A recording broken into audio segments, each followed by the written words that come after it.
गरीब की बारिश। शहर की कच्ची बस्ती में एक गरीब मजदूर कालू रहा करता था।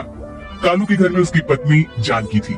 जानकी लोगों के घरों में झाड़ू पोछा करके कुछ पैसे कमा लेती थी और वही कालू किसी तरह मेहनत मजदूरी करके 2 वक्त की रोटी का जुगाड़ कर लेता था।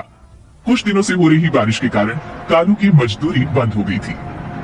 अरे जानकी, इस बार तो बरसात ने हद ही कर दी, रुकने का नाम ही नहीं ले रही। कुछ समझ में नहीं आ रहा, अगर इसी तरह काम पर नहीं गया तो 2 वक्त की रोटी का जुगाड़ कैसे होगा। अरे तुम चिंता क्यों करती हो, बारिश का क्या है, एक आध दिन में रुक जाएगी और उसके बाद में फिर से काम शुरू हो जाएगा। अरे 3 दिन तो हो गए, बरसात तो रुक ही नहीं रही है और आगे भी रुकने के कोई आसार नहीं दिख रहा। तो क्या हुआ, तुम्हारा काम बंद हुआ है ना। मैं तो अभी भी लोगों के घर झाड़ू पोछा करने जाती ही हूँ। मेरे पगार से कुछ दिन तो निकल ही जाएंगे। अरे घर का खर्चा तो हम किसी तरह चला लेंगे जानकी, लेकिन ये जो छत टपक रही है इसका क्या करेंगे। ये बात तो आपकी सही है। हमारी झोपड़ी अब काफी पुरानी हो चुकी है और इसके छप्पर में भी कई सारे छेद हो गए हैं। रात भर पानी टपकता रहता है। अरे मैं भी इसी बात से बहुत परेशान रहता हूँ, कहीं किसी दिन ज्यादा बारिश आ गई तो हमारी झोपड़ी टूट कर बिखर ना जाए। राम राम राम, ऐसी अशुभ बातें क्यों करते हो। अरे ऐसा कुछ नहीं होने वाला, ये झोपड़ी ही तो हमारा सब कुछ है। अगर यही नहीं रही तो हम जाएंगे कहाँ। ठीक है जानकी, जब तुम्हारी पगार मिल जाएगी तो कुछ पैसे बचाकर झोपड़ी के छप्पर की मरम्मत करवा लेंगे, शायद हमारी परेशानी कुछ कम हो जाए।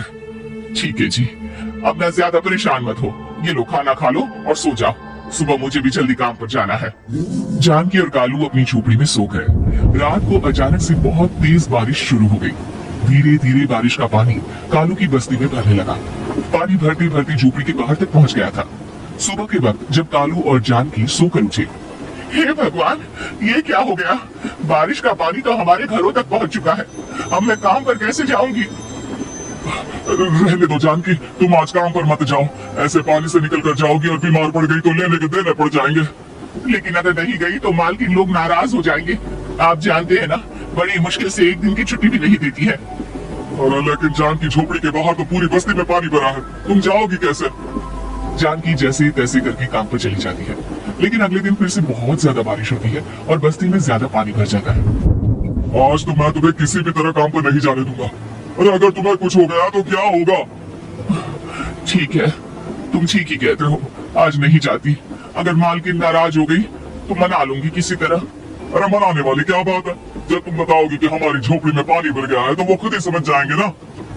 अगले 2 दिन तक तेज बारिश होने की वजह से जानकी, कालू और आसपास की बस्ती में रहने वाले सभी लोगों के घरों में पानी भर जाता है, जिसकी वजह से जानकी काम पर नहीं जा पाती।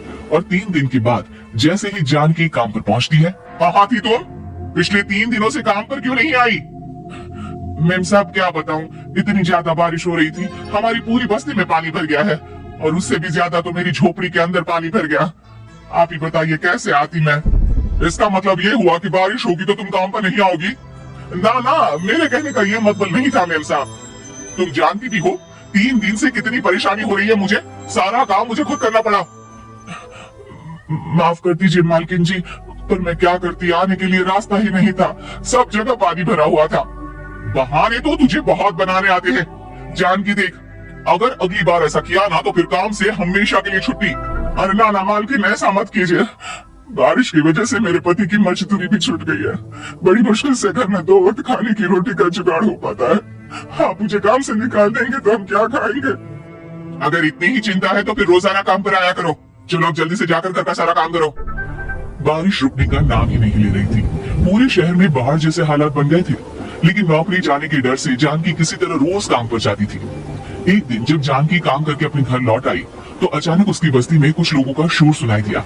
अरे लगता है बाहर कुछ हुआ है, मैं जाकर देखता हूँ। हाँ हाँ, पता तो कीजिए, ये बस्ती में लोग इतना शोर क्यों कर रहे हैं। बाहर जाकर कालू ने एक आदमी से पूछा, अरे क्या हुआ भाई, इतना शोर क्यों मचा रहा है।